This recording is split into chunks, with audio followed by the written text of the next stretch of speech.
had numerous problems where I would call the cab company. They tell me he'll be there in 30 to 45 minutes. 2 hours later, I'm waiting for the same cab. I could wait for hours, call them those days, be another 45 minutes, call them another 45 minutes. 3.5 hours. 2.5 hours. 4-hour delays. If I get a dispatcher, when I originate the call and they follow through, I think they're great. But if you get a dispatcher that tells you that your cab is on its way and it isn't, and you allow at least an hour and they don't show, and you keep calling to ask where's my cab, and they get disgruntled, and then they say it'll be there and you're late for your appointment, then I don't like them. And it took an hour and 15 minutes for a cab to come and get me because their excuse was they did not have a cab that was available at that time equipped to take a wheelchair. I don't call that a very viable excuse. When I was in the trucking industry, if I wanted to take a load of lettuce somewhere, it would not work if I told them I did not have a trailer ready for that did not have refrigeration, and I was going to be a day late in getting it. You know, they would have got another carrier. You can tell that it's just not a priority on their list for a disabled person, especially one in a wheelchair, to request a wheelchair van or bus. So that's totally not a priority for them, unfortunately. I think we need a private company that caters just to disabled and just to handicapped, elderly, mentally handicapped, any kind of disability, caters just to us.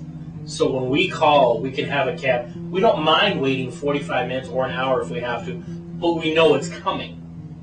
We don't want to wait and then be lied to for 3 to 4 hours, be out in the hot sun, be out in the cold weather. We don't need that. I was pretty much stranded sitting out there in the heat, and that was a bad thing because I'm kind of I'm cold responsive during the winter and heat responsive during the summer, and so I ended up with a slight heat stroke that day, so I was not happy. It was not a good day. If you're in a wheelchair, you're not walking and you're not sweating like everyone else, so you don't have the cooling down that everyone else has. So you get very, very hot, and you don't, you're sitting out waiting for a cab, and waiting outside for a cab is impossible because the heat, just heating, you're low to the ground, and you're getting all the heat from the street, from the asphalt, and then the sun beating down, and you can't wait outside long wait times for a cab. 4 hours outside, it just can't be done if you're in a chair. And then in the winter, well, that kind of speaks for itself. Yeah, you need a short wait time.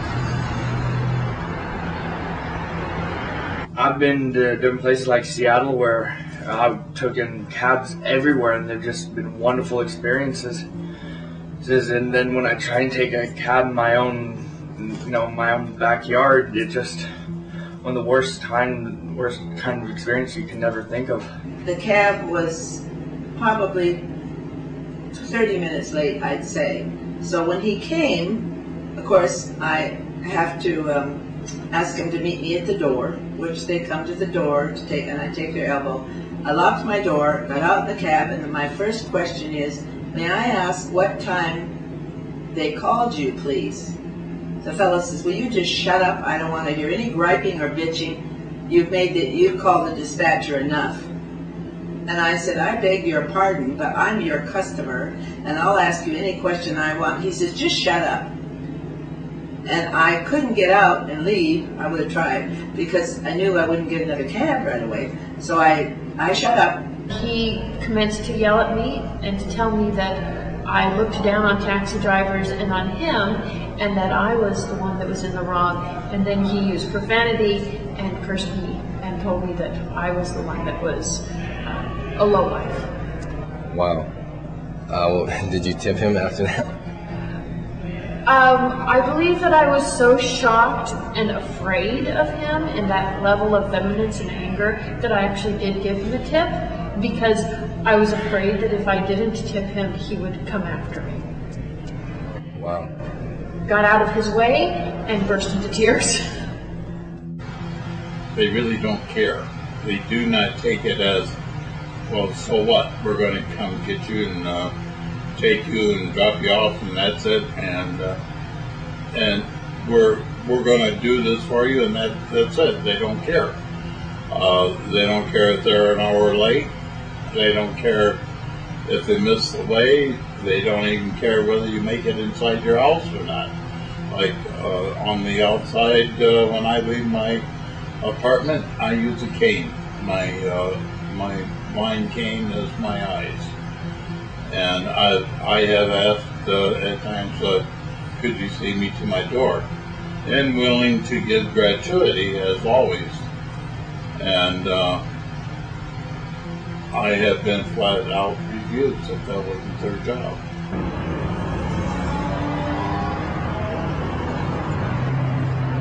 They're not being trained, so they really shouldn't be out there. There should be a company like yourself that you're trying to get, a handicap company out there that will get the training. These drivers will get the training. They will know exactly what to do and how to treat the client. He informed me he only had one strap, and he put it, I was sitting next to him. There was an opening next to the driver's seat in passenger. So he put it on my left side, which didn't make any sense. And he took a hard right turn off the freeway, and my chair fell over and my head was on him. I was falling on him. And he was so gross I didn't even want to touch him or anything. So I was worried about getting cooties and stuff. And it was scary because my friend was behind me, seat belted in, and he was trying to get out to put my chair back up. And that guy didn't know what to do, so he was freaking out. But if he had strapped the other side of my chair down, I only would have fell out if the door opened and we turned left. So it was the point of securement that wasn't very smart. It wasn't strapped down, it was in the back, it was at a bad angle, and I was grateful to get out of it. And I promised myself I wouldn't use the local cabs again. The drivers are not well instructed in tying people down. They won't tie you down, basically. The driver would try to long haul me, which is taking me from the airport 5-6 miles out of my way to try to charge me double the rate on the cab, and basic things like that. Not knowing how to hook you down in the cab, tell me the brakes on my wheelchair are enough. They don't have to by law hook me up, which is false by law. They have to hook you up. They don't treat me well. When they find out that I'm visually impaired, they take advantage of that. I once got into a cab, as an example, and asked to be taken to my friend's workplace, and 20 minutes later we arrived there. I paid my bill and I got out, went in, and found out that the ride should have taken 5 minutes. I'd been taken in circles in order to make the fare more. And if I'm using my cane, I find that the drivers tend to take the long way around and boost that fare up. If I'm not using the cane, they tend to take me straight home. And that's hard to understand, but maybe they know what a cane is and they figure I don't know what route they're taking. Okay, have you ever confronted a driver when he was taking you the long way? Yes. Okay, how did that go? One of them asked me to get out on the freeway. He pulled over. I refused to get out. So he took me down to a city street and asked me to get out again, and I did. He was very irate, but he understood that if he let me out on the freeway, that I would file criminal charges against him for putting my life in danger. I've confronted them at other times. One apologized and said he got confused. Another one just laughed. Another one said, enjoy the ride. That's typical responses. They never knock anything off the fare. I feel like I'm at the mercy of them and where they're taking me, and that I'm powerless once I'm in their cab, because they can choose where they drop me off, and they can choose to drop me off in any location, remote or suburban, and I have no options. I think society needs to start to look at the disability movement as the civil rights movement of the 21st century. The aggregate disability population is the largest minority in the country, and yet it's the least represented in the mainstream media and the mainstream society. I think the Taxicab Authority should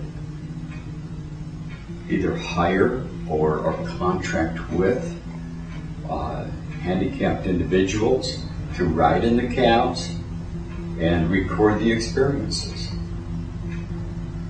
And I think it would be a very interesting experience for the Taxicab Authority. I know that this is going to go in the ears of the people at the high decision levels, I should say. But I know you guys, until you become 85 years old and become handicapped like me, I was just as normal, could get around, drive, didn't need this stuff. And now when I'm older and I do need this stuff, I'm disgusted with the way it is. Clearly, from my experience, there's not sufficient resource in the community to meet the needs of the people who have taxi needs, especially where it comes to an individual with disability. So I think there's no reason why not to invite more taxi cab companies into the area, especially if they're interested in making that commitment to helping people who need transportation, regardless of how big that tip's going to be or where they're actually going for it. It's much easier to drive back and forth to the airport to the Strip, and I think that's where 99% of all the taxis in this town operate. That's my opinion. I think the solution to the problem would be a company that says, "Hey, I'm here. I'm your competition, and I am trained to do this." And I don't believe somebody that is trained to do it, willing to do it, should be. I don't believe they should be held back. It would give me more freedom. It would give people like Santa more freedom. People in chairs need as much freedom as someone that could walk has to go and do things. Because just because we're in a chair doesn't mean that we don't want to get out and see the world or take care of our own business without relying on somebody else to do it for us. Freedom to go where I want to go, and a feeling of independence, of autonomy, and a possibility of being able to actually put my master's degree to work. I would definitely benefit from a company like this. With an organization or a taxi cab or whatever the case may be, a transportation service that is familiar with working with individuals with disabilities, so basic mistakes were not made just because the person is ignorant of the needs of some people with disabilities, and B, it also allows for the individual to feel part of that society. For instance, if the individual is going to go to the doctor, is an independent individual, instead of having to call a paratransit service that is labeled as something that only people with disabilities should use, they can call an actual taxi cab and be involved in a transaction that everybody in the community should be allowed to do. So at that point, the individual becomes part of the community in a way they were unable to begin with. And not only are they participating, but they feel comfortable and they are respected as they should be.